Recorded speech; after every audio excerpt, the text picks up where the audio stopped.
Welcome to meeting number 94 of the House of Commons Standing Committee on Transport, Infrastructure and Communities.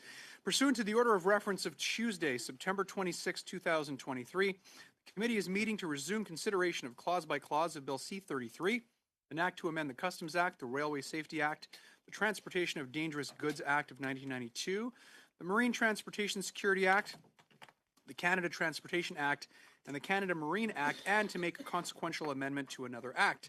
Today's meeting is taking place in a hybrid format pursuant to standing orders. Members are attending in person in the room and remotely using the Zoom application.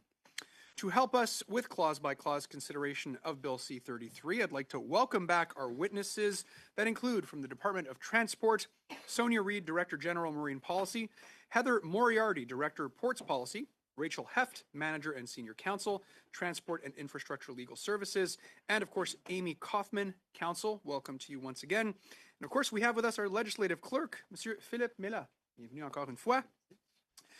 Before we begin, colleagues, and we left off with Block 5, I want to inform members that unfortunately there was a small error that occurred in the last meeting, and I have to bring it to the attention of members once again. Sub-amendment to NDP 15.1, there's a small correction that needs to be made. We had approved, in the case of a port authority specified in subsection 37.3, open bracket A, close bracket. In the last meeting, I asked you to approve a small change. Unfortunately, that small change was also incorrect, and I was just informed by our legislative clerk that they have asked us to once again seek unanimous approval. Pardon?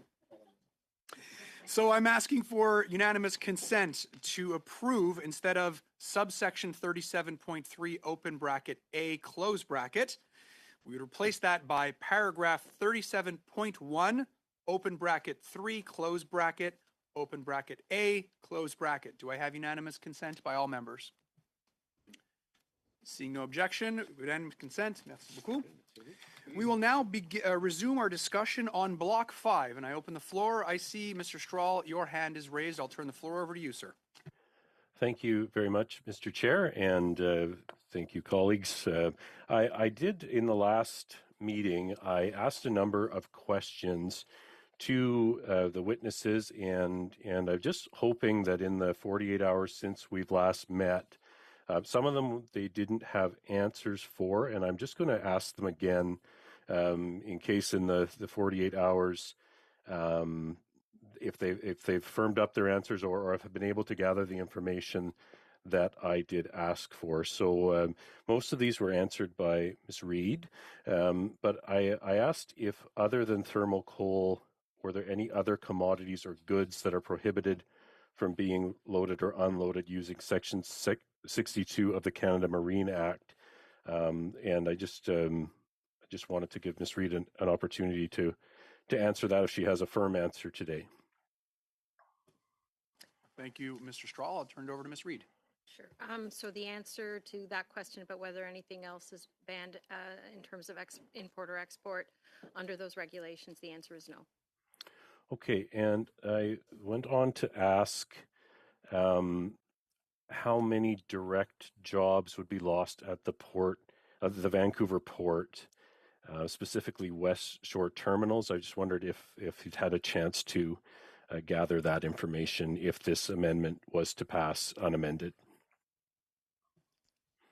My understanding is that West Shore Terminal has 250 full-time employees. Okay. I asked if there had been an economic impact study done on on a thermal coal ban on the timeline proposed by the Block Amendment 5. Were you able to find any information on that? We would have to defer to colleagues at Environment Canada in respect to that question. Okay.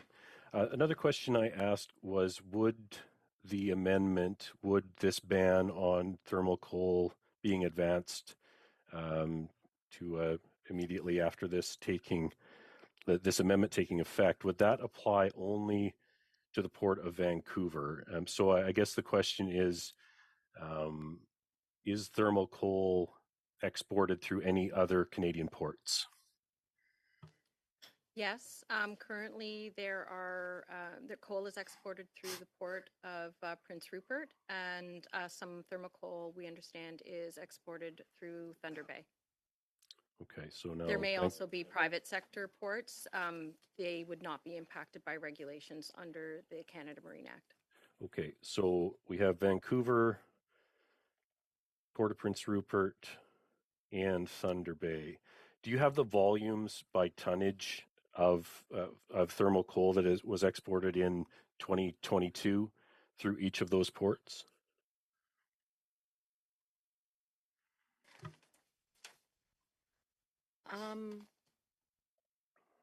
Right here. Oh yeah, cool. Okay.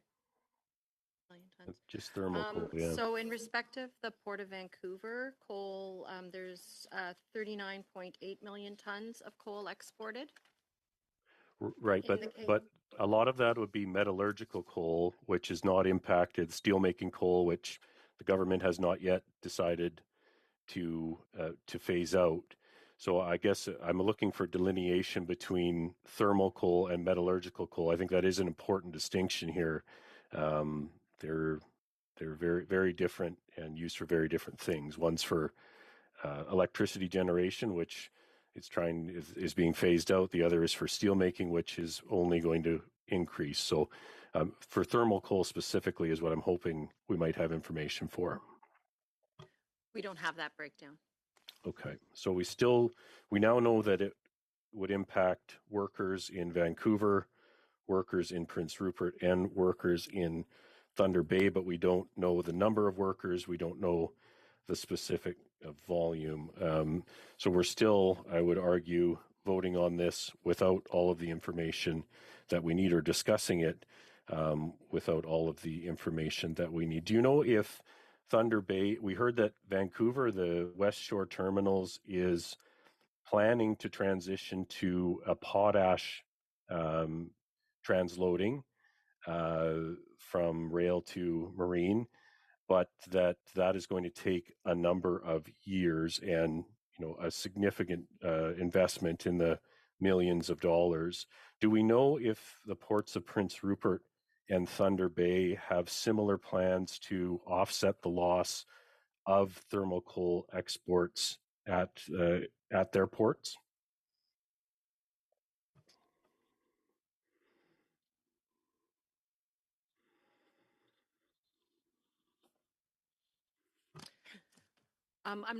We don't have full information on all of the individual terminals.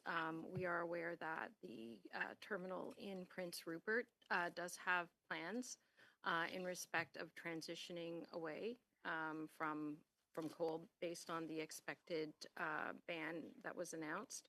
In respect of Thunder Bay, I don't have any information, unfortunately. Okay, so we don't know if those jobs would just be permanently lost or if they would eventually transition to something else based on the timeline. I also asked if Transport Canada had entered into discussions with ILWU, or so that would be for Vancouver. I'm not sure which union handles the thermal coal at Thunder Bay or at Port of Prince Rupert. Do you know which union workers will be impacted at which union represents the workers that will be impacted at the Port of Prince Rupert and the Port of Thunder Bay? I believe it's ILWU of Prince Rupert. I'm not sure in terms of the bargaining agent at Thunder Bay. Okay. But to the best of my knowledge, I'm not aware of any conversations with the union in that regard. Right. So Transport Canada hasn't had discussions, nor have they. Were you able to confirm if Transport Canada has spoken to anyone in the Vista mine in Hinton, Alberta, or anyone in Hinton, Alberta, about the economic impact that accelerating the phase out would have on that mine, its workers, and the town?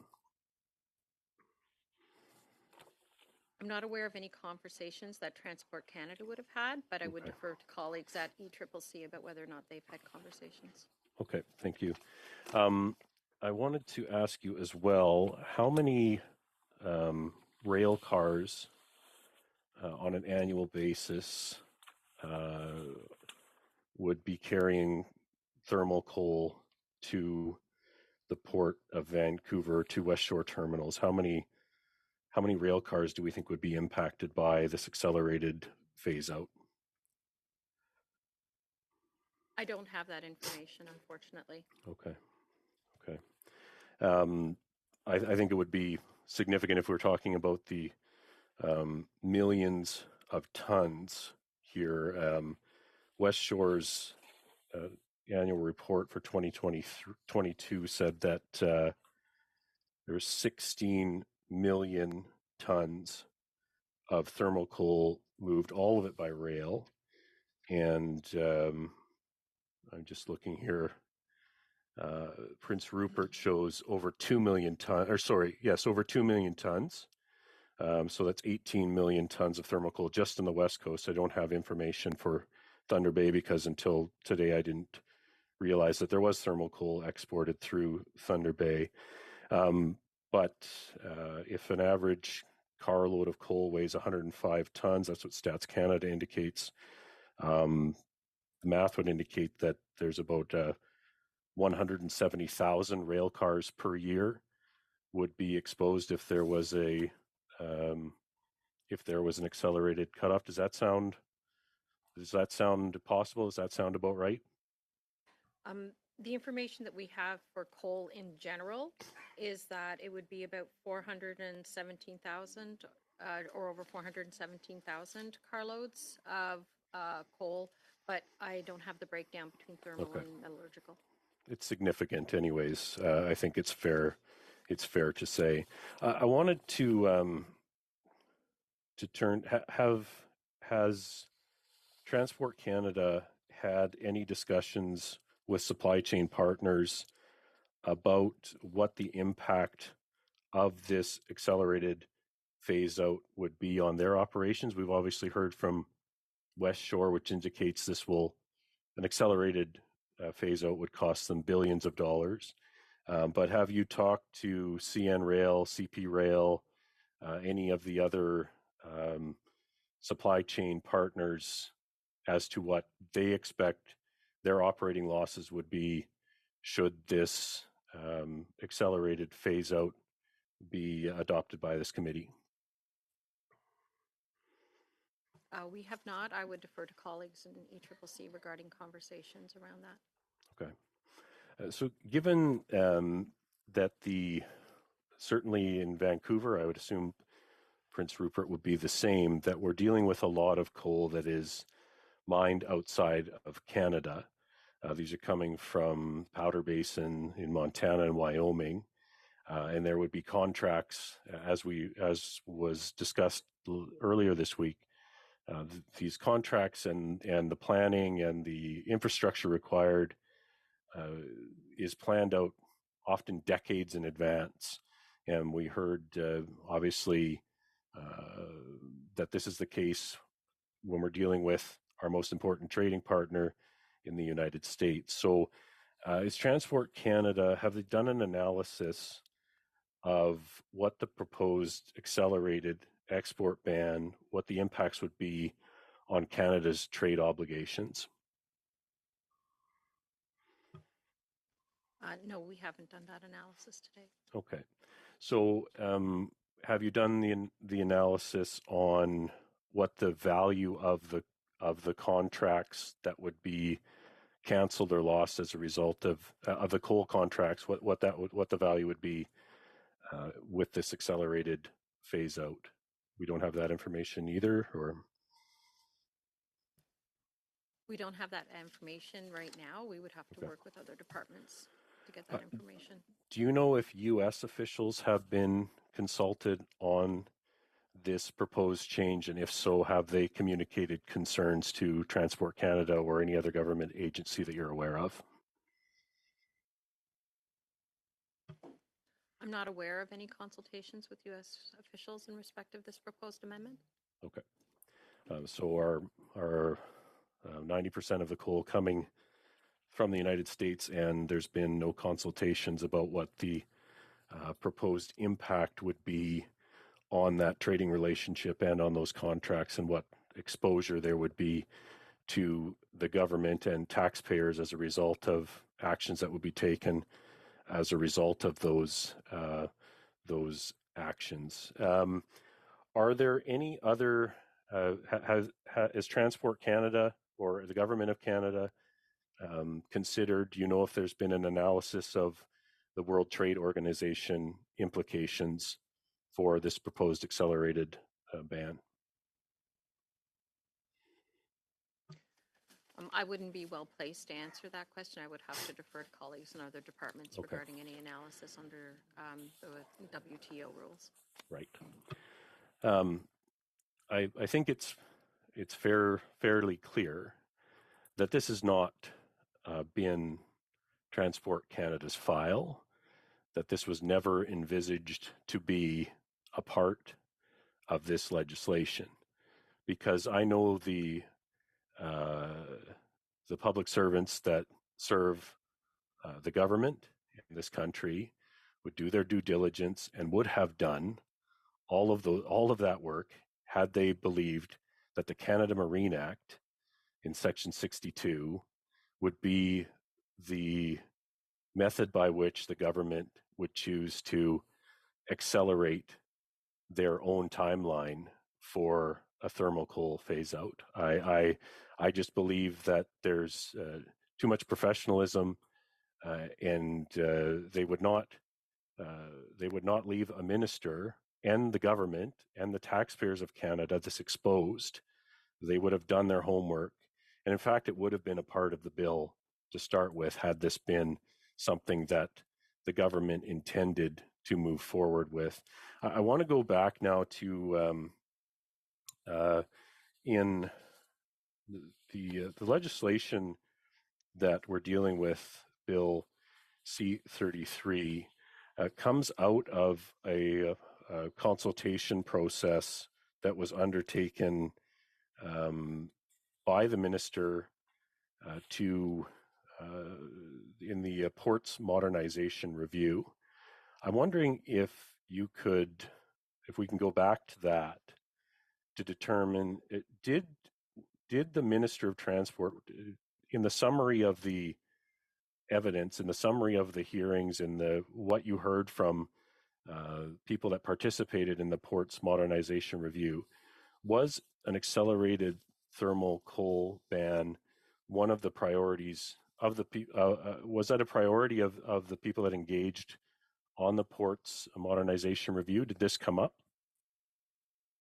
This was not raised in the context of the Ports Modernization Review. Okay. So I would also like to draw attention. So the further we get into this, the more ridiculous it seems that the government members would be supporting this amendment. I understand a Bloc member that has no affected workers or doesn't particularly has a different goal in mind. But the government members, the Liberal members on this committee, I'm very surprised that they would allow this amendment to indicate their support for it when it so clearly has not been part of the consultations that were done by the minister in advance of this legislation. And quite frankly, the work has not been done to justify any of the job losses that are proposed. And it seems, in fact, that the information on the proposal in BQ5 amendment has not been considered at any level, not at the international level, not at the national level, not at the provincial or local level, not with the unions that are involved. I can tell you when President Rob Ashton of the ILWU was before this committee, he did not bring it up, and it was not brought to his attention. I can assure you that had it been brought to his attention, he would have strongly advised that he would be fighting for the 350 jobs that will be impacted at the Port of Vancouver alone. He certainly told us that since the government has announced their intention to move forward with this block amendment and to support it. So the fact that he was here and was not asked about it and not given an opportunity to provide his input on it, I think you would be quite surprised. He would be quite surprised that he is being taken for granted. His workers are being taken for granted. 350 in Vancouver. We don't know the numbers that'll be affected in Prince Rupert. We don't know the numbers that will be affected in Thunder Bay. Maybe it's a handful, maybe it's hundreds. But that analysis has not been done. And yet members of this committee are prepared to support an amendment that could throw the entire system into chaos, that will advance this thermal coal ban, which again, no one is disputing that this is going to happen. What we are talking about is a professional, reasonable process that respects workers and respects the investments that have been made and the contracts that have been signed. And the discussions that are currently ongoing in Ottawa, which are being undermined by members of this committee who should know better and who do know better and who are either they're telling the workers one thing at one table and are prepared to come here and sandbag them at another. It's quite outrageous. I want to go back to when the minister actually introduced this bill, the former minister now, and to talk about the whole point of this Bill C-33 was strengthening the Port System and Railway Safety in Canada Act. The minister introduces a new bill to make our supply chain stronger. So I guess we go through the list here. It says that the Act aims to amend current legislation and modernize the way Canada's marine and railway transportation systems operate, remove systemic barriers to create a more fluid, secure, and resilient supply chain, expand Canada's port authorities' mandate over traffic management, position Canada's ports as strategic hubs that support national supply chain performance and effectively manage investment decisions for sustainable growth, improve the government's insight into ports and their operations, and modernize provisions on rail safety, security, and transportation of dangerous goods. Together, these measures seek to improve the supply chain, including the competitiveness of Canada's transportation system and operations that are safe, secure, efficient, and reliable. The proposed measures would support the flow of essential goods and would implement tools to mitigate risk and impacts of future supply chain challenges. So I guess the question is, how does advancing the thermal coal export ban by several years improve the supply chain? How does it improve the competitiveness of Canada's transportation system and operations that are safe, secure, efficient, and reliable?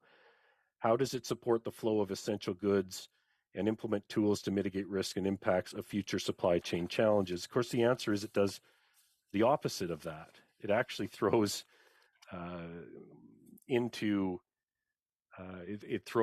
it throws a wrench into the supply chain, I would argue. 170,000 cars that the rail companies have contracted to move goods until 2030. Suddenly, that slammed shut, and by several years, they lose that traffic, and they lose those trains, they lose those jobs, they lose that revenue.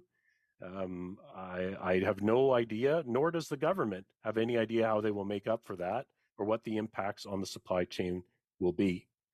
So I think once again, we have heard evidence here that this is not well thought out, that this is not the place that the government, if it wants to change its mind and accelerate its thermal coal ban, again, I repeat it again and again, no one is disputing that thermal coal exports will be banned. But what is in dispute is the timeline.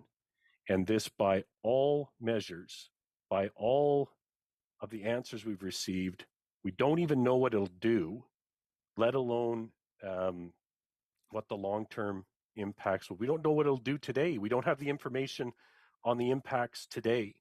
And I think it's completely irresponsible to consider moving forward with this amendment, given what we know and given what we don't know, which is significant given what we've just been told. So once again, I would urge members to think closely about what this will do and what we have been told it will do. This is not conservative propaganda here. This is what we've been told by the Longshoremen Union at the Port of Vancouver. We've been told that the impact on them would be devastating. We've been told that these are family supporting jobs. We've been told that the company has been very responsive in working with them to try to find a way forward and to replace the jobs that will be lost by the thermal coal ban by moving to a different commodity. But this takes time, and it takes time that the government has promised to them. So the ILWU is very upset at the prospect of 350 of their members being out of work because the government has decided to support a Bloc Québécois amendment. And that is what we're trying to put a stop to today. That's why we are talking about this, is because of the impacted workers who've been told they have time to transition to a new commodity. They've been told the government will give them time to make that transition on the one hand, and on the other, so the government is speaking out of both sides of its mouth. They're telling the workers, we've got your back, don't worry, there'll be a transition. It'll be we'll let you have time to make this changeover. And on the other side now, at Transport Committee, tacked on to a supply chain efficiency bill and ports modernization bill, we have a government that is willing to throw those workers under the bus. Because we've heard again and again that no matter how you dress it up, this will result in several years of less opportunity at those terminals and at Vancouver, Port of Prince Rupert, and Thunder Bay. We've heard that very clearly. No matter how long the regulatory process is supposed to be dragged out, we have no guarantee of that. We've seen this government use order in council, use the power of the cabinet to make unilateral regulations on a whim. We saw it when they banned 1,500 firearms, including many hunting rifles, that they just did that on their own. There was no regulatory process involved there. That was the cabinet making a decision on their own. So we take no comfort in the fact that the regulatory process is slow, because the government has shown that when they want to make a change, they can make it quite quick, and they can be unilateral, and they can make a change on a whim based on what the Prime Minister's office wants to have happen. So we do take no comfort in the fact that it usually takes 3 years to come up with regulations. It might take 3 years, it might take 3 months, or it might take 3 days, depending on what the government decides. And this amendment gives the authority to the cabinet to make those changes as soon as this law receives royal assent. So we've gone from 2030, which is in the Minister for Environment and Climate Change's mandate letter. We've gone from 2030, which is what that department and Natural Resources Canada has been negotiating with the companies, West Shore Terminals, the workers. They have been at the table discussing how this transition is going to go. And I think we can see that perhaps I would have assumed that those negotiations were taking place in good faith. But when we have something like this that completely undermines it, it has to be questioned. So once again, this amendment, while perhaps is something that people can support, that there's a thermal coal ban coming, then why don't we just use the Canada Marine Act to make it happen? I don't blame Mr. Barcelou-Duval for putting it forward, but I think we've proven through questions and the answers and the lack of information that it has not been The work has not been done to justify its passage. And we are not fighting for anything but the process that will protect the workers, the process that will ensure that they do have the transition time that they've been promised, that the companies can do their work. And I think that is going to happen. If you talk to people in the industry, no new thermal coal mines in North America are being approved. This phase out is a fait accompli, but this timeline, which has suddenly been thrust upon this committee through Bill C-33, is disrespectful to those workers who will lose their jobs and to the companies that are talking to the government in good faith on the one hand, while this is happening on the other. And I really do think this, again, it exposes Canada to a number of risks, of lawsuits that could number into the hundreds of millions or billions of dollars. If we're talking about multiple year contracts that are cut short by multiple years, Canadian taxpayers can expect to pay. And that is not something that this bill envisaged. It's not something that Minister Alghabra spoke about when he spoke about it in the House. It's not something that Minister Rodriguez spoke about when he came before this committee. So this is, I think, a government playing politics, trying to jump on board with to look like they are concerned about the environment and that they want to move this forward. But we've seen from numerous examples where that is simply not the case, where there's no plan. And this is another example of having no plan, the fly by the seat of your pants approach, which has a devastating impact again on workers. And it might sound great in an Ottawa committee room to do this, to move ahead, to accelerate the timeline, but it doesn't sound great to the people in Delta, to the workers in Tsawwassen and Ladner, who face the prospect of losing their jobs because this will come too quickly for the adaptation to occur. The adaptation that is already, the planning is well underway.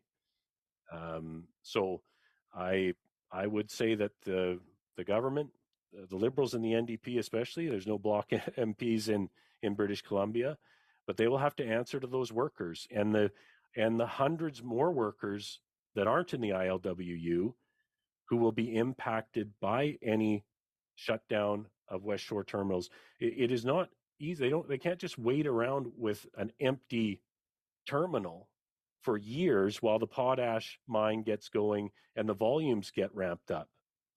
This is complex stuff that takes billions of dollars of investment and years and years and years of planning.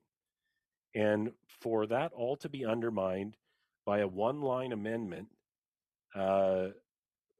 thrown in in a clause on a bill that didn't intend to deal with this, I think is unacceptable. And I don't expect. It seems that the government has made up its mind that they're going to go ahead with this, but it's a shame, and it's a shame that they aren't listening to the workers and the communities that will be impacted, but are, for political purposes, charging ahead with this. I won't assume to know why, but I think it probably has to do with keeping the peace with the coalition, and that's not any way to govern the country. So again, this is irresponsible. It is something that has not been thought out. Consultations have not been done. Legal analysis has not been done. Economic impact studies have not been done. It will throw supply chain partners into chaos. It will negatively impact many of the partners who we rely on to move our goods and the workers we entrust to keep our ports up and running. So if the government, the Liberals, want to go ahead with this, they can answer to the ILWU, who, trust me, will have a lot of questions. Thank you, Mr. Chair. Thank you very much, Mr. Strahl. Next to go to Mr. McGregor.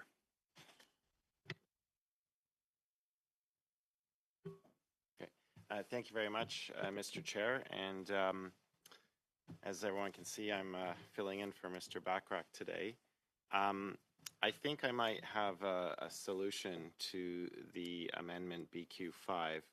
And you know, I was listening to Mr. Strahl's speech, and I think, you know, I took note of the fact that he said that a lot of the people, a lot of the players in this are expecting a professional and reasonable process. And I think the very fact that much of the industry and the workers involved are working with an expected timeline. So what I'm going to do, Mr. Chair, and hopefully this solves some of the problems and the issues that Mr. Strahl identified, is I'm going to take my opportunity, and I will give a lot of credit to Mr. Bachrach for doing the legwork, but I want to propose a sub-amendment to BQ5. I think Mr. Bachrach's team has submitted that to the clerk, so hopefully that can be presented around. But what I can do, Mr. Chair, is read my sub-amendment into the record. Maybe I'll just wait till I get some direction from the clerk. We haven't received anything according to the clerk. Sent. It was just sent. Yeah, Okay. And sorry in about both that. official languages? Okay. Yeah, we're going to suspend for about 2 minutes just to double check that we have it and make sure that it's distributed to all members.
Call this meeting back to order. I'll turn the floor back over to Mr. McGregor. Okay, so now that everyone has got in front of it, essentially rewriting the 1.1 so that it states the governor and council may make regulations respecting the prohibition by December 31st, 2029 of the loading and unloading of thermal coal to and from ships in a port. And then furthermore, Mr. Chair, there would be a new 1.2, which reads as follows. If no regulations are made under subsection 1.1 within 48 months after the day on which this section comes into force, the minister must cause a report stating the reasons that no such regulations have been made and establishing a schedule for making regulations to be laid before each House of Parliament on any of the first 10 days on which that House is sitting after the expiry of that 48-month period. So just briefly, the rationale, I think this helps clarify the timeline for the regulations banning thermal coal to come into force. It kind of mirrors the government's commitment and would result in a transitional period taking place before 2030, which I think adds that degree of important fairness for workers. And the rationale for the new 1.2 would require regulations to be made within 48 months to allow time for the transitionary period. So I'll cease there, Mr. Chair. Thank you very much, Mr. McGregor. We have on the list Dr. Lewis, followed by Mr. Lewis, followed by Mr. Bousley-Duval, followed by Mr. Muse, and we'll turn the floor over now to Dr. Lewis. I see Mr. Strahl's hand up. I will add your name to the list as well, sir. Dr. Lewis, the floor is yours. I'm sorry. I thought I took my hand down. I'm sorry about that. Okay, so I'll move on from Dr. Lewis and we'll go to Mr. Lewis, and we're talking about the sub-amendment now. Well, thank you, Mr. Chair. Always good to be back at committee. So I do appreciate my colleague, the member from the NDP, with regard to the sub-amendment. I really truthfully do, Mr. Chair, because, you know, I think that at least he's realizing and recognizing the fact that there are hundreds of jobs, hundreds of good paying jobs at stake here. And, you know, and I really thank our government officials for being here this evening as well. But, you know, when Mr. Strahl asked some very, very pointed questions, and as the Shadow Minister for Labor, of course, I have to ask these questions. And so whether it's a sub-amendment or I'm speaking to, or whether it's to the amendment we're speaking to, it always goes back to the job. Is because the one thing I know for darn sure, Mr. Chair, is that we are hemorrhaging and bleeding jobs in this country, and there's businesses that are begging for workers. And so to not have answers and make an assumption and make a decision and vote on something that's going to affect up to 350 families, the food and the tables for the families, arbitrarily, I think is quite frankly wrong, Mr. Chair. So I've been told all along we're talking about 350 jobs. Ms. Reed, and thank you very much for your testimony tonight. I believe you said 250. Can you please tell me where your numbers come from and how that would change from the numbers that I literally was on the phone with yesterday, the ILWU, trying to get the facts. Can you please tell me where those numbers come from?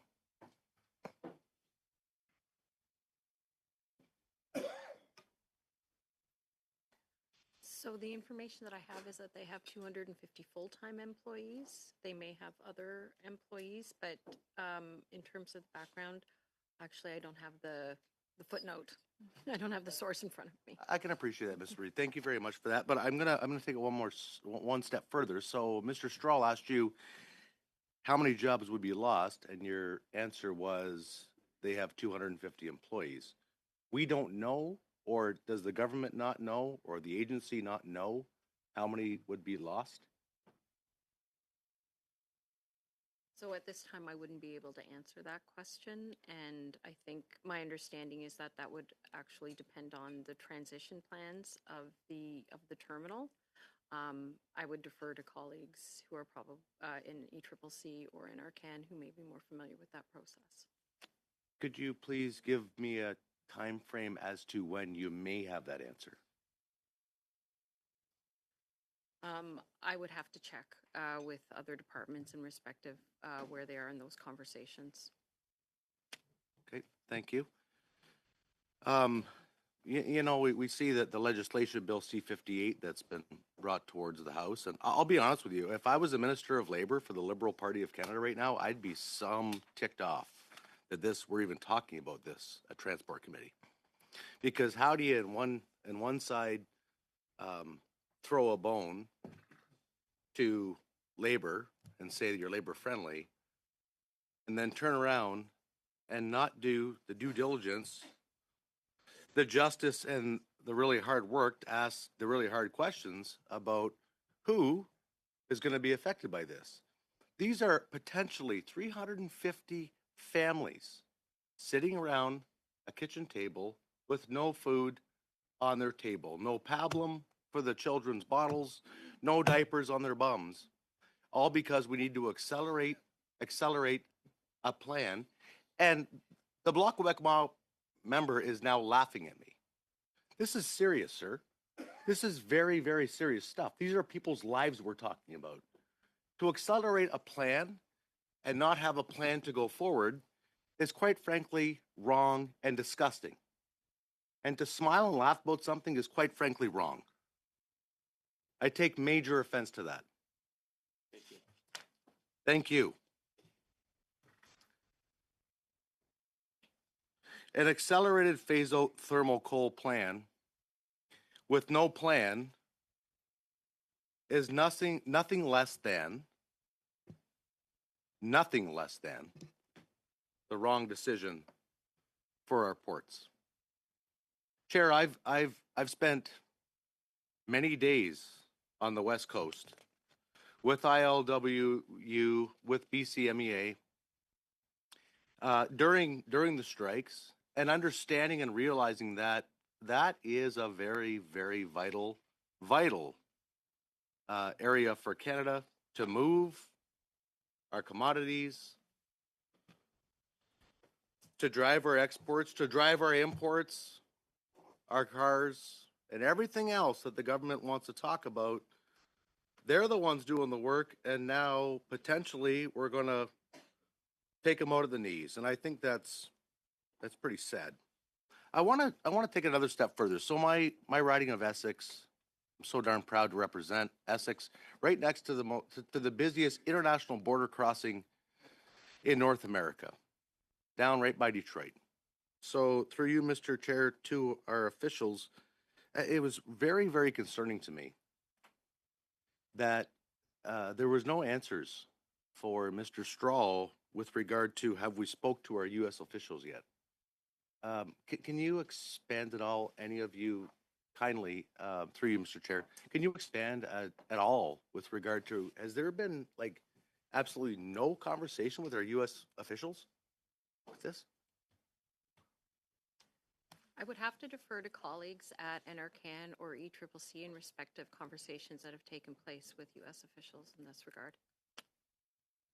And are you comfortable going forward with this before you have those conversations with those colleagues?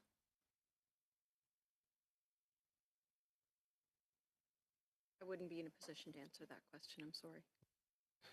And who would be, Ms. Reed? Who would be the one to ask for that answer? As an official at the table, it actually isn't my place to expand on whether or not I'm comfortable or not comfortable in respect of a particular provision being brought forward for members to discuss. Okay, thank you very much, and I really appreciate that. And I am truthfully being very respectful. I'm trying my best to be very respectful to you. But I think if I don't ask these questions, and I'm not doing the due diligence, I'm incredibly concerned, Mr. Chair. So are we just going to turn around and slap the United States of America in the face when so much of their thermal coal actually comes up through the States on our train system and gets exported, and not have a conversation about them and turn around and pass an amendment and then affect potentially 350 jobs, which is, let's extrapolate that and say it's 1,200 to 1,500. Well, you know what, Mr. Chair, please, I have the floor. I'm incredibly concerned about this, and I have every right in the world to be concerned about it. Chair, can you please call the member to order? Mr. Just ask all Badaway members to is ensure chirping. that when a member is speaking, that they're able to do so. Apologize. Thank you, Mr. Badaway. Mr. Lewis, the floor is yours. Here. And I'm glad, Mr. Badaway, that you find this discussion a joke as well. So apparently you don't care about the workers down in Hamilton, apparently. Thank you. Thank you very much. BQ5 is going to, has the potential to, and would likely have a major effect on our Canadian economy, major effect on perhaps U.S. relations with Canada. And until we get all the answers that we're looking for, I don't see a path forward that's going to work. I just quite frankly don't see one. Again, Mr. Chair, I just want to talk about the ILWU. So yesterday I was on a phone call with the ILWU, and you know,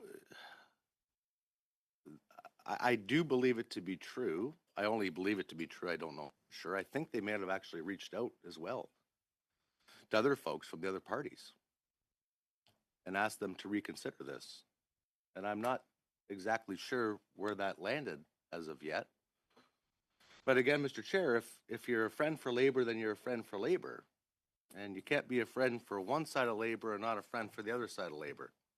So in my capacity, I will just suggest, Mr. Chair, that I really believe that that we've come far too short and the answers have not fallen on the table. We're asking far too much with no results to date. And I think that we need to continue to have these discussions. And when we get the answers, is it 250 families that won't have perhaps Christmas presents under the tree, or 350? We don't know that. But until we get the answers, then we need to know. And if people want to laugh around the table, that's fine. But I'm not laughing. I'm not laughing. I'm darn serious. And I think it's despicable and disgusting that others are. With that, Mr. Chair, I'll cease the floor. Thank you.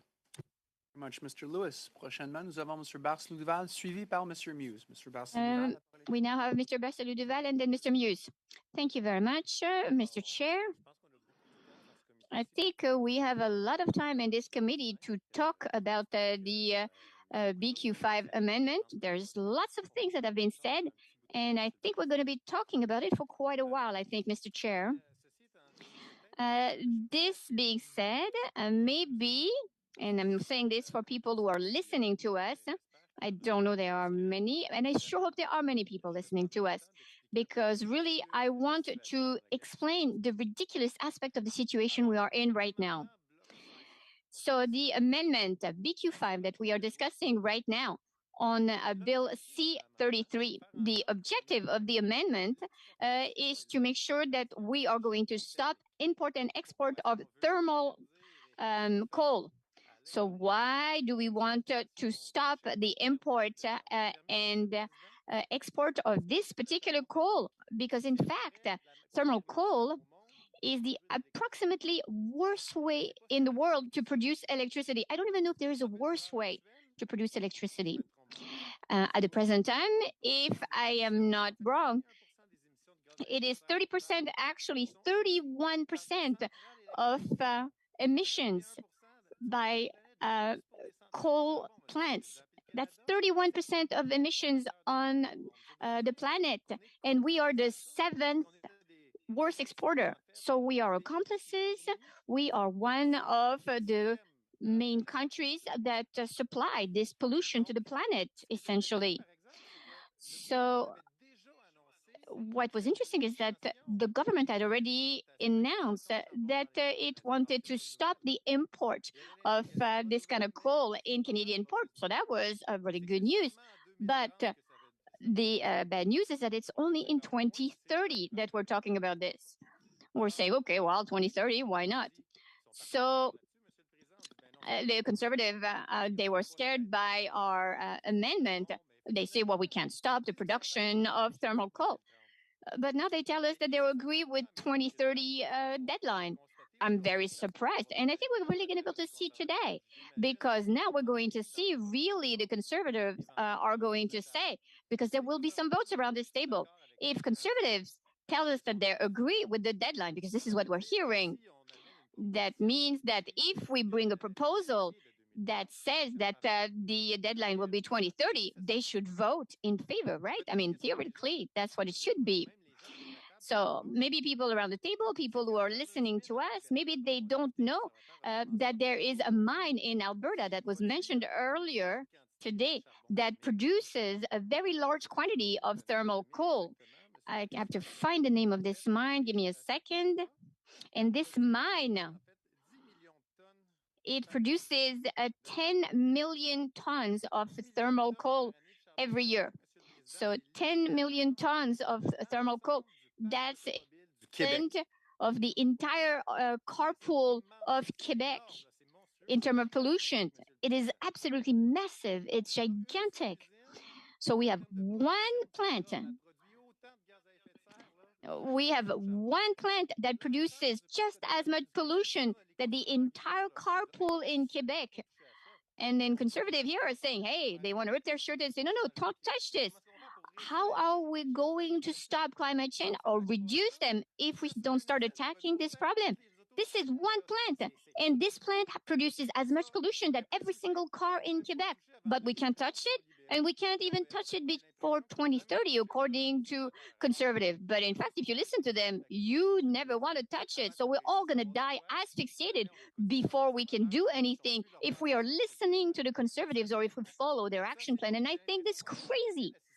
And I think that what we are seeing is something that is absolutely a farce. This is a farce. And why am I saying this is a farce? Because the Conservatives are not respecting people's intelligence. We had an MLA saying, an MP saying earlier that people didn't have diapers for their children. And I laughed. And then he's completely offended because I'm laughing. Are you kidding? So people are not going to have diapers because we're not producing thermal coal? I mean, it doesn't make any sense. Because we are closing down a plant, and I mean, we're talking about reducing, okay? In Quebec, we decided to actually end some industries that we thought were not good for the public good. For example, in Quebec, we decided to end the use of nuclear power, so the Gentilly plant, and there are people who lost their job. Yes, that is true. And there were also people that still have a job because this plant, well, it has to be decommissioned and it has to be done the proper way. And we also decided to, asbestos was the other thing that we decided to stop, is the production of asbestos. So, preuve d'intelligence, on a dit, ouais, peut-être que ça serait pas une mauvaise idée de mettre fin à la production de quelque chose qui tue du monde. Mais le charbon, ça n'en tue du monde, Monsieur le Président. Puis en plus, c'est pas la moitié de l'économie du Canada qui repose là-dessus. Là. C'est une très, très, très infime portion de l'économie. Monsieur Basse-Louval, ça a l'air qu'on a un problème avec l'interprétation. Sorry, there seems to be a problem with the interpretation. So we're going to wait just to check if it's working. Yes, it's working. Yes. Okay, you can continue, Mr. Barceau-Duval. Thank you, Chair. So what I said is that it's a very, very small proportion of Canada's economy that relies on imports and exports of coal. We understand one another. It's nothing major in the Canadian economy, but it is something very major in terms of greenhouse gas emissions. So if we have political will, we're going to say, oh, it has a minor effect on the economy, but a major effect on climate change. So it seems to me that the equation is an easy one. We can take an action, a small action, with a major effect, with little consequences. It's great. Little consequences on the economy, but large consequences on the climate. So it's positive. no reason not to go in that direction. But where I'm really gobsmacked, Chair, what I don't understand is that there's a party seated to my left, Chair, that is supposedly a left-wing party who is defending the environment officially in their electoral platform. They claim that they defend the environment, Chair, and they say that we have to reduce or end greenhouse gases and make efforts. But when we look at the amendment that was tabled by the NDP, I would like to discuss that. I thought to myself, we'll see what kind of compromise we can arrive at. The Americans have already ended the exports of coal. They've already ended exports of coal in their ports because they said it doesn't make sense to export that. So what about us? Logically, we ought to align with our American partners and say we'll do the same thing. We'll halt the exports of coal. That doesn't make any sense for the planet, especially since we like so much to use them as an example, and now we're behind what the Americans are doing. Why not catch up on our delay, Chair? I don't understand. In fact, it seems that there's no will to catch up on that delay, at least not until 2030. And when we look at the NDP amendment, actually, it's even worse than what the Liberals are proposing, because actually the amendment from the NDP, maybe they didn't realize it, or they didn't write it properly, or the translation is not correct, but it says at 1.1 in the amendment, the governor and council may make regulations concerning the banning by December 29th, by a certain date for the loading of ships in the port. Not must take that action, not will take, no, may take. So that means that maybe yes and maybe no. So to me, it's not very strong as a commitment. It's not something that's going to scare very many people. At any rate, and I can continue further on that. And after that, it has 1.2. 1.2, if it doesn't apply, 1.2 says if no regulation is made under paragraph 1.1 in the 48 months following the date of entry into effect of this section, the minister can present before each House of Parliament. There's a translation area that within 10 days, a report stating the reasons for which the regulation, then it ends there. I presume that we're talking about the reason why the regulation isn't in place yet. In other words, the NDP, in spite of the translation, which doesn't seem to be correct, we understand their intention. If the government doesn't do its job, if it doesn't respect its electoral promise to end the imports of petroleum by December 31st, 2029, they have to explain it before Parliament. Can you tell us why they decided not to do it and what is their plan now? So I'm very disappointed, Chair, because it seems like the NDP seems to be even less ambitious than the government. So we have the government which promised to end the imports and exports of petroleum between now and 2030. Well, by 2030, that means it can be 2030, it can be 2029, it can be 2028, 2027, 2025. In fact, it can be before 2030. By 2030 means at any time between now and 2030, Chair. So I understand that when it says by 2030, maybe it's not for tomorrow morning. I understood that maybe I'm not talking about, sorry, I mentioned petroleum, but it's coal. I should clarify that in case I misquoted, it's coal, but perhaps exports of petroleum should happen someday too. But the question is that we're asking here when we see amendments such as this, and in fact, the question I asked myself is, I said to myself, maybe there's a negotiation with the parties, maybe the NDP and the Liberals have talked. Maybe they even spoke to the Conservatives, because earlier we had the Conservatives telling us, well, if we have a clear roadmap, then we'll say we'll go along with it and we'll agree. So I find it interesting to see the Conservatives saying that if we stick to our promise, if we go ahead with the current commitment, we will agree. But that's not what we heard after the NDP amendment was brought forward. There was no effect, no impact. It's an amendment that makes it so that the amendment of BQ5 actually, it's as though it didn't exist virtually. Or it gives the power to the minister to maybe do something if they want to one day, and then maybe do something actually on the 31st of December 2029, Chair. So I need serious explanations about how it can be arranged so that Liberals s'ils respectent leurs promesses, là, on va respect their promise, hold their promise. If they do, we'll discuss it. We can talk. We would like to go faster. It'd be better to be faster. I think everyone in 100 years, if we talk about one single place, one mine that produces alone as much greenhouse gas with its product as all of Quebec's rolling stock, and we cannot attack that. I don't understand it. I don't understand, Chair. And what's even more crazy in this is that it's not a mine that's been open for 100 years.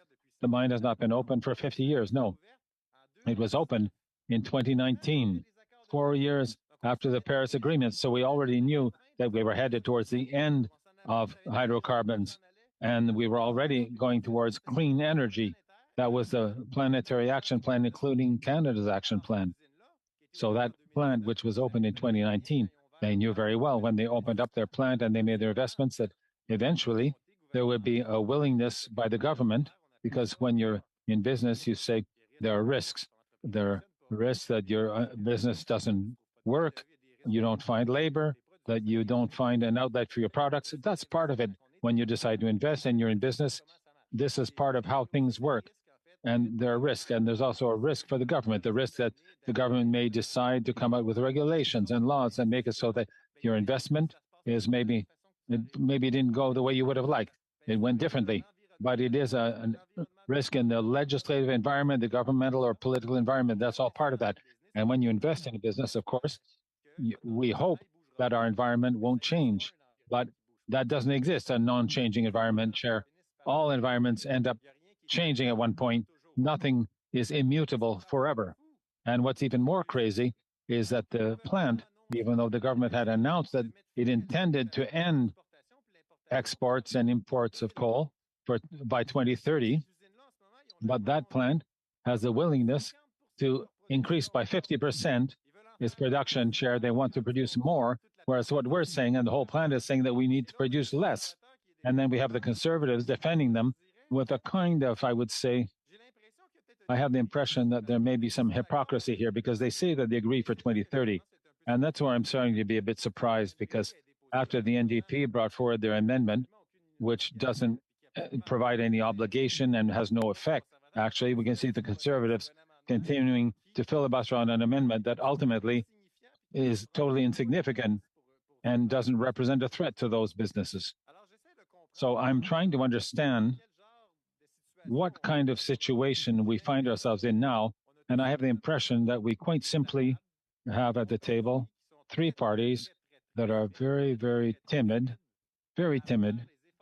in making the necessary efforts to arrive at a result that they committed to. At least there are two parties that I'm pretty sure they made that commitment toward the Paris agreements.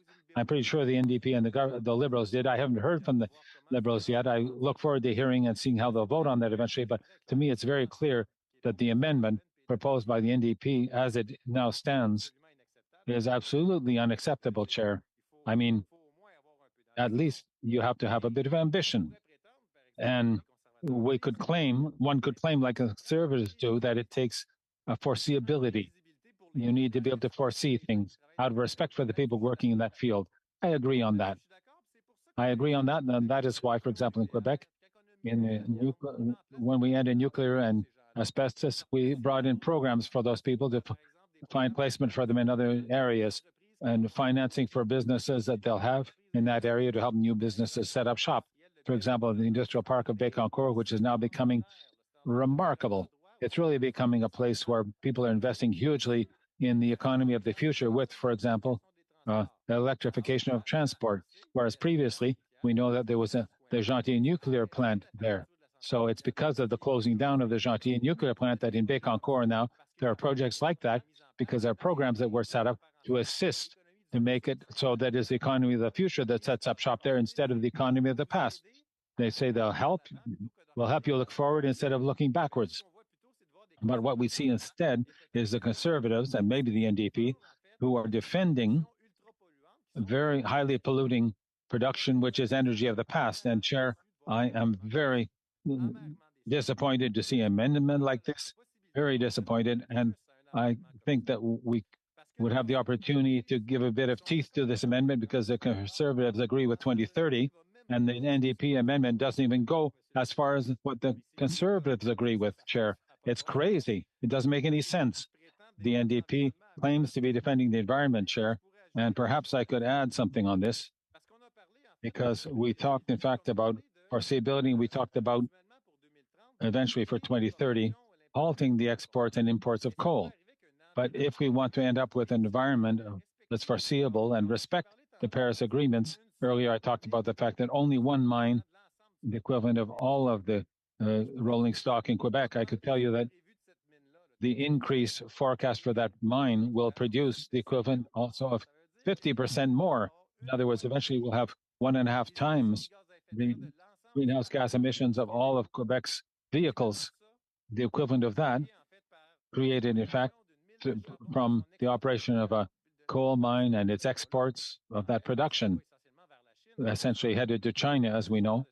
The exports of that product, of that coal, goes to China, and China, in fact, is going to use that to generate electricity and using highly polluting coal. I don't understand why we're not also encouraging China to make that energy transition. China, which the Conservatives don't like, and let's say maybe they're a bit cool towards them right now. I don't have any particular aversion to China. I understand that it's not the type of political system that we have here, but we also don't have to really grovel before China, Chair. And I'm not sure that it'll have that much impact ultimately to come out with regulations that are a bit stricter. So if you really intend to go in that direction and to halt the exports of hydrocarbons based on coal for 2030, then at least we ought to start by stabilizing it. At least we ought to start by saying, well, we're not going to have any new products. At least say, well, we're going to gradually reduce. Maybe that could be an approach, but we're not going to increase it. That doesn't make any sense. How are we going to increase in order to afterwards reduce? We're going to have more gas-powered cars and less afterwards, or more planes that burn fuel in order to have fewer afterwards. It doesn't. Nobody could understand that kind of thinking, that kind of logic. If you want to reduce it, it requires a transition. If we want to talk transition, we're talking about finding alternative means to arrive at the same purpose. In other words, we're going to develop new technologies in order to be able to do what we're doing right now as an activity, as an energy production, because that's what we're talking about right now. So when we're talking about finding alternative sources of energy, well, the good news is that there are some already. Hydroelectricity, Mr. Speaker, or Mr. Chair. There is gas production. I'm not a big fan of gas, and I'm going to tell you that right now, but gas production is less polluting than coal. So there are so many other alternatives possible to coal production. So I have difficulty understanding why we can't even initiate a transition. I think we could start the conversation there. How can we transition? How do we make sure that the government holds its promises? I hope that they're going to hold to their promise. But so maybe this is a discussion that I can open, and hopefully we can come to something that will be all in a win-win situation, and that we can adopt BQ5 and that we can adopt Bill C-33. Thank you, Mr.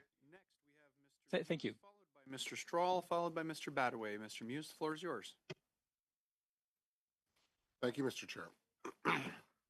So I think we've heard from the witnesses that it's in the mandate letter of the Minister for Environment and Climate Change to phase out thermal coal by 2030. We're not disputing that. That's already in process. But what we're talking about is an orderly process, an orderly transition that was promised to workers, that was promised to industry, that was promised to the stakeholders that were involved in that. You know, they saw the 2030 deadline and prepared on that basis. And that's only 6 years away. Here we are debating a bill that is coming out of a port modernization review and a number of other things, supply chain task force. That's about supply chains. It's about the fluidity of supply chains, improving our supply chains, maybe improving the fact that the Port of Vancouver is now the third worst port in the world. So, that's the intent of the bill. We heard the questioning from my colleague, Mr. Strahl, to the witnesses about what the objectives were of the bill, and he recited what the former minister indicated the objectives of the bill were at the introduction of it. And now we have, after the fact, a last-minute amendment to the Canada Marine Act that has nothing to do with the objectives of that bill, and is going to accelerate the timeline that's already been planned for and talked about of 2030 for the phase out of thermal coal. And what's particularly disingenuous is that we had the International Longshore Shore and Warehouse Union here, a committee. This wasn't on the radar. They didn't have the opportunity to comment on this. And their workers are directly impacted. We know 350 jobs in Vancouver. We don't know how many in Prince Rupert. I did do a quick Google search. There were in 2020, so we'll assume that's relatively recent, 434,021 tons of coal shipped out of the port of Thunder Bay. So that's that's more direct jobs impacted. We don't know the number. We asked that question. Plus all the indirect jobs. So, this is having an impact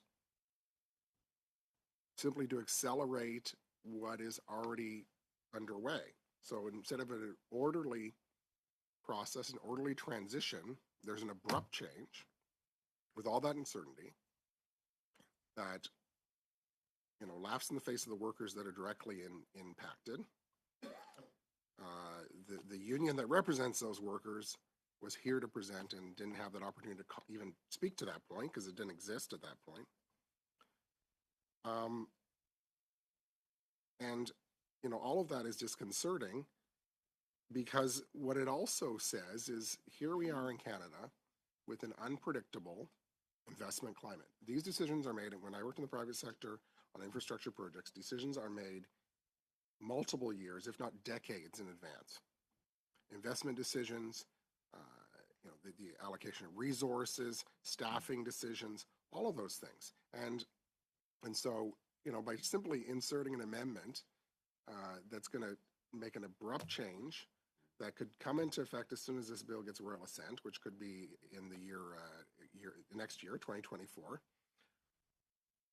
6 years ahead of what was the timeline that people were planning on, that predictable investment climate. So I guess it's no wonder that, when the OECD put out a report that Canada lags the entire industrialized world in private sector investment in our economy this decade and then the next two as a result, because we don't have that predictable regulatory climate. It's no wonder. And so so we're talking direct jobs impacted, we're talking indirect jobs impacted, we're talking our reputation as a destination for investment by companies, and certainly the questions were also made about our reliability as a trading partner and what are the ramifications under CUSMA, and we don't know. We didn't have an answer to that because no analysis was done. So again, we're talking about what is be an orderly and reasonable transition to achieve the phase out of thermal coal in 2030 rather than an abrupt change. And so that's what we're talking about here. And I also take exception to the talking down of nuclear. I mean, in my province of Ontario, nuclear power is over 60% on any given day of the grid. It's a clean energy source. We have the second largest nuclear plant in the entire world, and Bruce Nuclear in southwestern Ontario. And that technology, Canadian nuclear technology is being exported to other destinations, and it's a source of both pride and income and business opportunity for our country. In fact, there's many companies in the nuclear supply chain located in both my riding and my home community of Hamilton, Ontario, that are servicing Bruce Nuclear and beyond, and other nuclear plants around the world. So I again take exception to the calling down of nuclear. So just again, Mr. Chair, we're not, to be clear, we are not opposed to the the phase out of thermal coal by 2030. That is what everyone is working towards. That is what the West Shore Terminals is working towards, and the ILWU workers, union workers that work there, they know that's happening.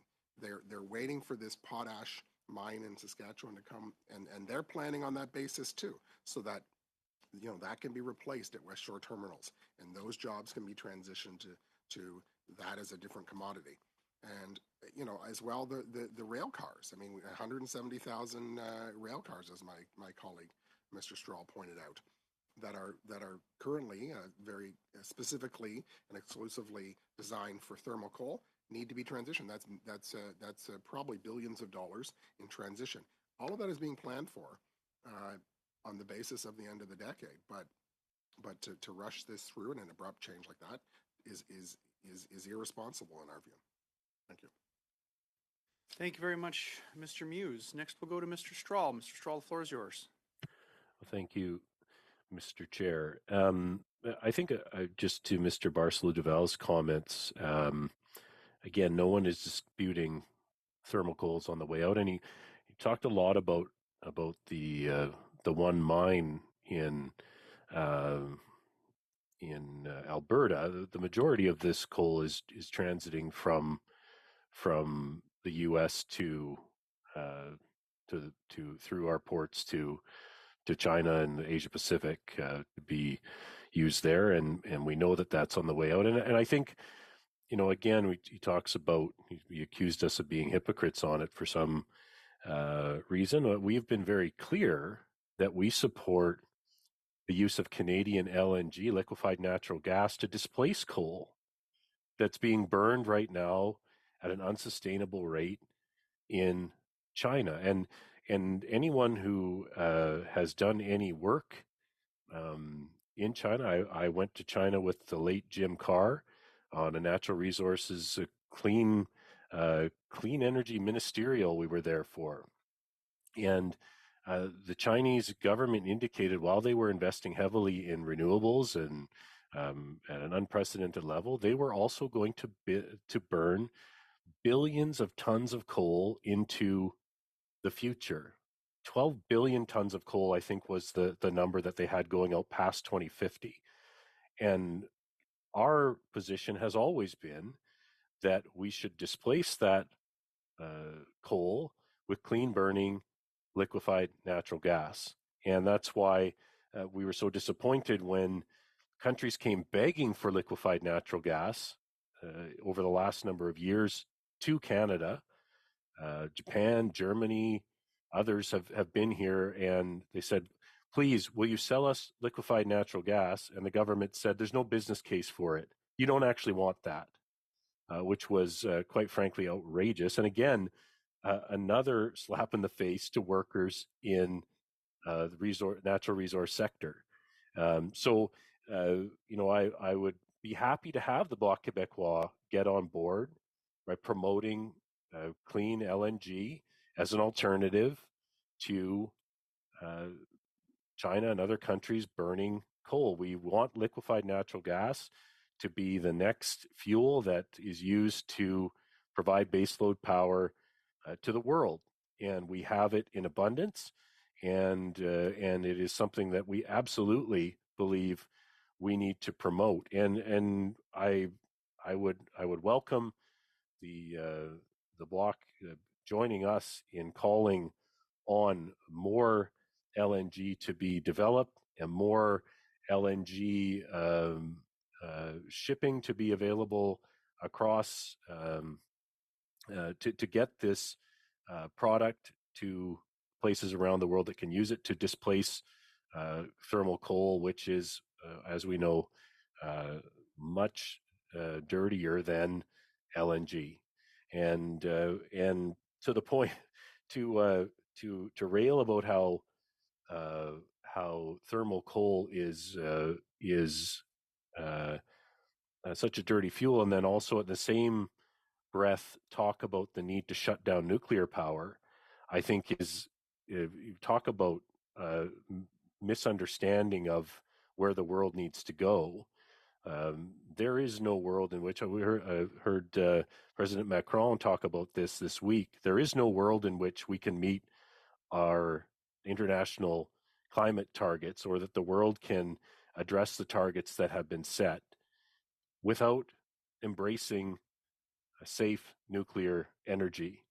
And the idea that we should be shutting this down, we saw the catastrophic results of that type of policy in Germany, where Germany's now fired back up their coal-fired power plants because they shut down some of the best nuclear power plants in the world to virtue signal, to provide political sop to a certain portion of their electoral base, and now they're paying the price for it, literally paying through the nose for to burn coal where before they had emission-free nuclear power, some of the best plants in the world. And so I think we can't beat our chests and talk about how we're here to save the environment by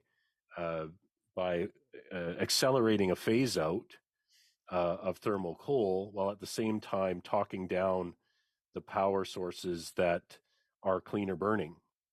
So I'd welcome the Bloc to become a champion for clean burning Canadian liquefied natural gas, and to support the nuclear sector in this country, which we've seen, investments being made in small nuclear reactors to displace things like diesel-powered gensets in the north.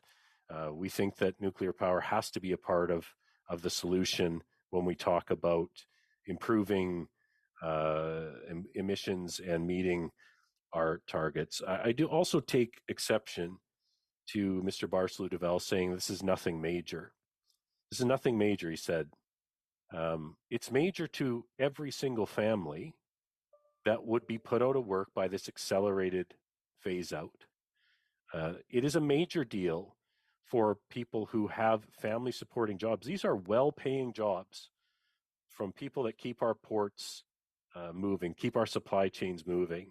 And to just backhand away, we don't even know the number. We know the number at West Shore terminals. Perhaps we have a range there. We don't know how many will be affected in Prince Rupert. We don't know how many will be affected in Thunder Bay.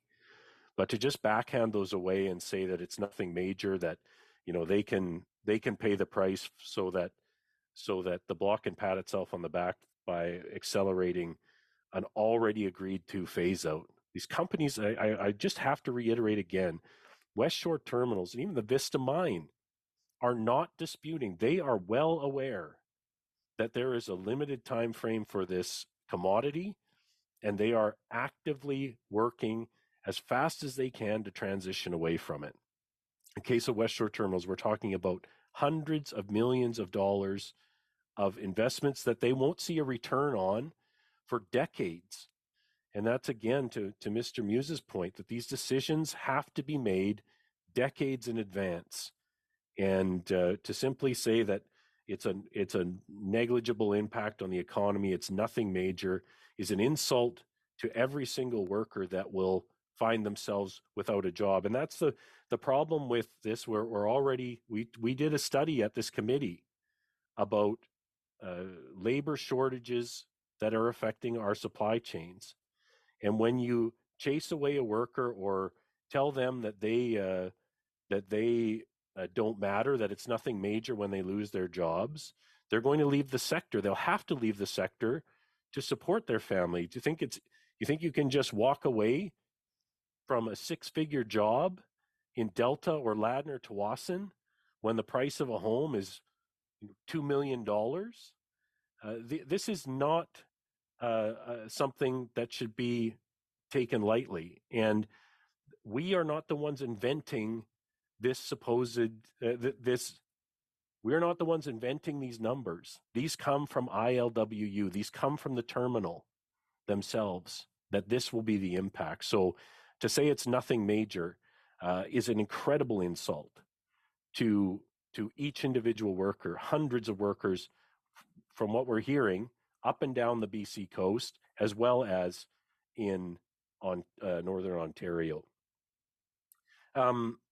He talked about risks in a legislative environment, as though companies that make investments in jobs and should just accept the fact that, even if the government is telling them 2 weeks ago, even if on December 1st you come to Ottawa and you have meetings, you sit down with Environment Canada and Natural Resources Canada, you can't rely on that.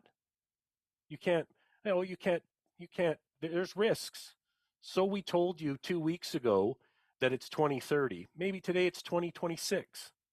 That's outrageous. It's unbelievable that we would even be talking about that as an acceptable risk to workers and the companies that provide those jobs, negotiating in good faith, planning a transition. It's already underway.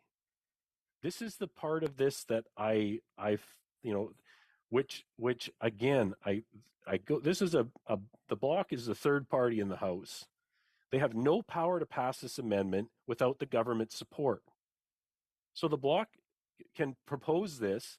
The government should join us in voting it down and simply relying on their current process. This by voting in favor of this, they are condemning their own process.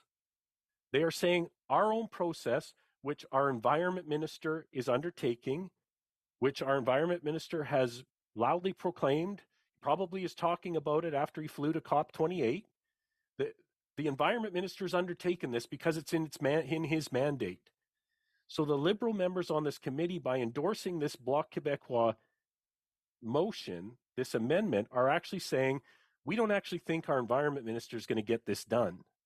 We don't believe in our own process. We don't believe in the honor of our bureaucrats and our ministers when they talk to stakeholders. We don't believe in supply chain reliability. We don't believe in having a predictable regulatory environment. With the snap of our fingers, with it, we just that amendment looks good. We haven't thought about it. We've done no analysis of it as the government, but we're going to support it anyways because we don't want to be seen. We don't want Mr. Barcelou-Duval to accuse us of hypocrisy. Well, stand up for the workers. This is and trust your own government. It's quite something to have members of the government on this committee saying, well, we can't trust Environment Canada to get this done. We got to do it through the back door, through the Canada Marine Act.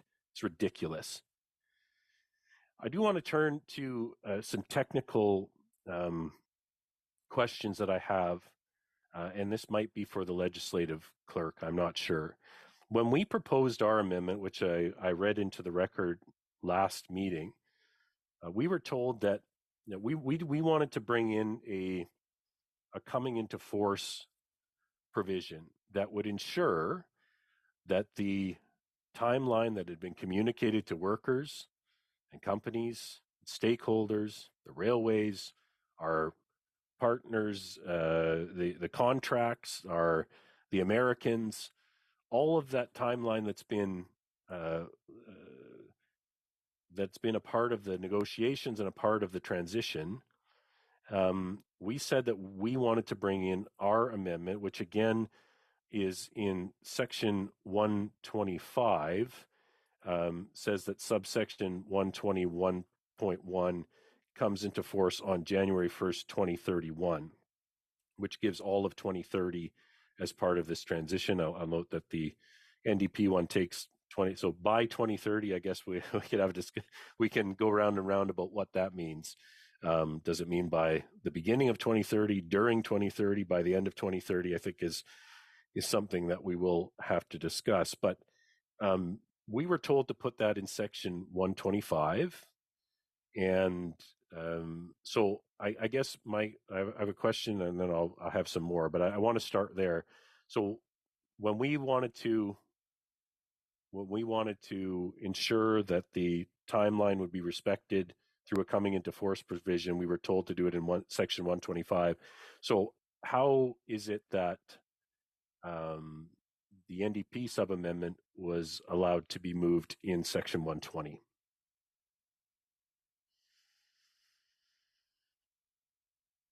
I'll pass it over to the legislative clerk. Thank you, Mr. Chair. Mr. Stroll, the amendment that was brought forward by the Bloc Québécois is in Section 62 of the Act, which deals with regulations. So that's why it is allowed there. And it's in Section 120 of the bill that also deals with the regulations. Your sub-amendment, which is more of a new amendment rather than a sub-amendment, cannot be brought up in Section 62 of the Act because it would be right in the middle of all the regulatory power where you would have a coming into force of a particularly provision of the Act. So, and your amendment is written, drafted as in clause 125. You would achieve the same results if your amendment were to be adopted once we get to 125. It would apply to the amendment of the bloc as far as the coming into force provision is concerned. But as if NDP, I don't know what number we're calling this, if the NDP sub-amendment to BQ5 passes, is the Conservative amendment calling for a coming into force date, are we still able to move that, or does that render that duplicative and out of order?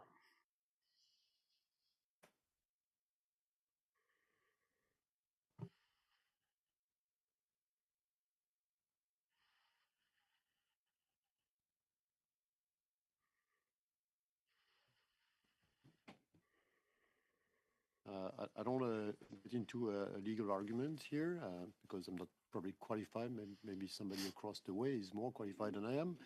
But I don't think the amendment from the NDP is touching on the coming into force of anything. It just explains a timeline, basically, of what things could happen or not. Okay. So it's less clear to me now than previously what this would then achieve, because I think what we heard from ILWU workers is that they want to see the original timeline respected.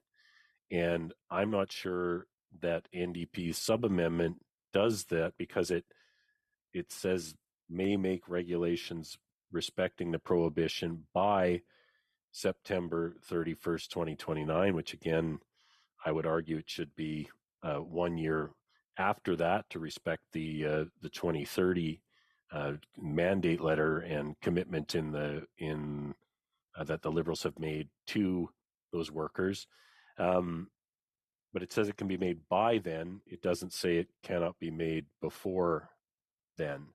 So again, I think that this allows, to me, this section doesn't prevent the government from moving forward, because by December 31st, 2029 could include December 31st, 2025. As far as my reading of this goes, can you correct me? Am I misreading that? But when they put in may make by, that to me shows a last date that they could do it. It doesn't prevent them from doing it 5 years before the current transition plan 2030 calls for. I'm not sure which one of the witnesses or the legislative clerk can confirm if I'm reading that correctly. Thank you, Mr. Straw. I'll turn it over to Ms. Heft. As I understand the proposal, it is the prohibition that would be by December 31st, 2029. So the Governor and Council may make regulations respecting the prohibition by 2029. So it is the prohibition that would be set for that date.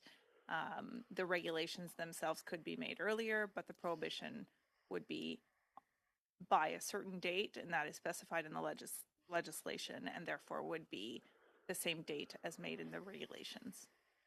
But by saying something must be done by that, that's a deadline, not a it's not a, so it doesn't say on December 31st, 20, or not before December 31st. So to me, I read that as saying that it could be any time up to and including December 31st, 2029.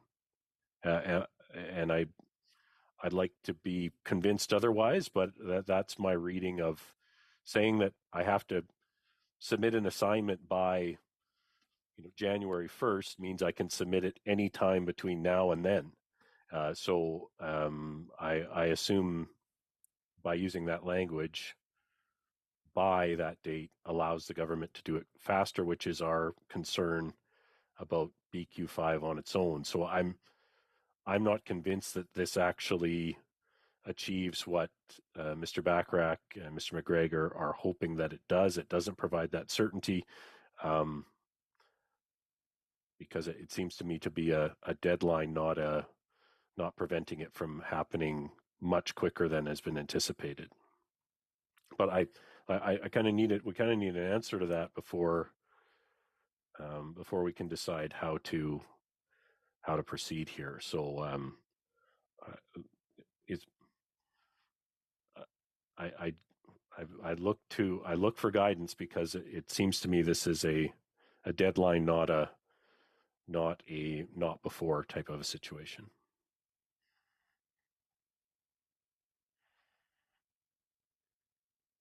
I'll turn it back over to Ms. Heft.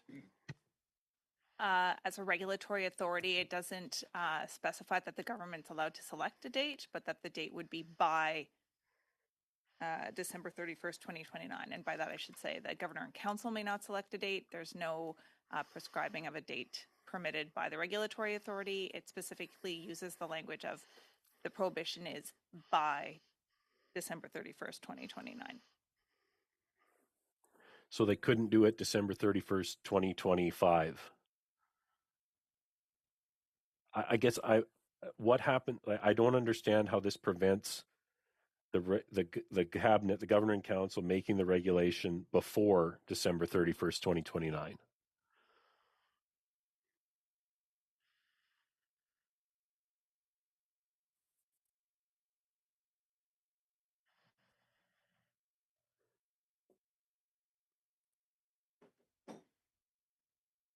If I look at the French version of the language, le gouverneur en conseil peut prendre des règlements concernant l'interdiction par le 31 décembre. It would seem The governor and council may make regulations by December 31, 2029. In the regulatory authority and not suggesting that another date can be selected.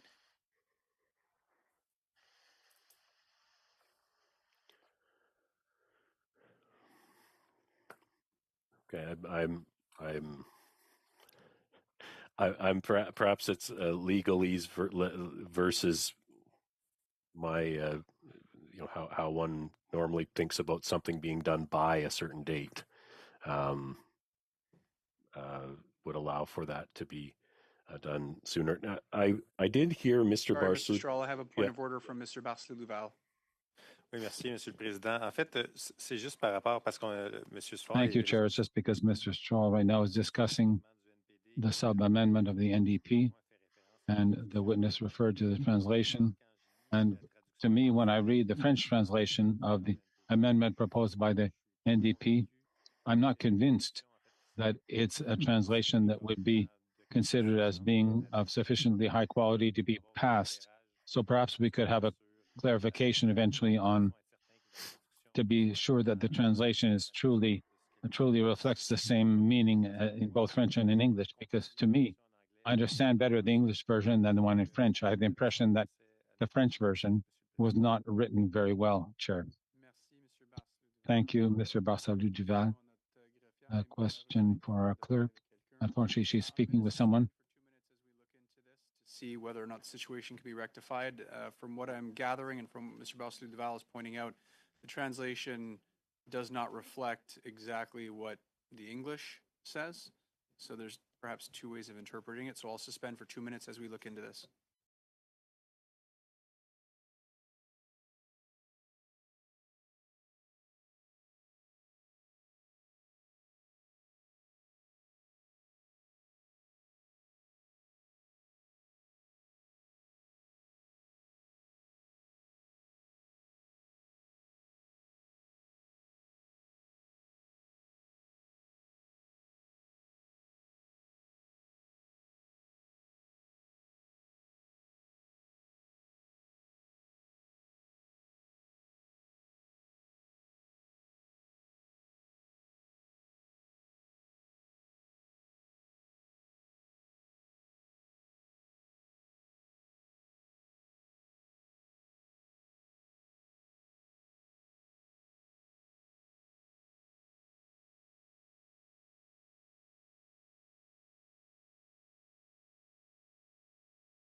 Colleagues, unfortunately, there is an issue with translation, which we hope to rectify by the next meeting.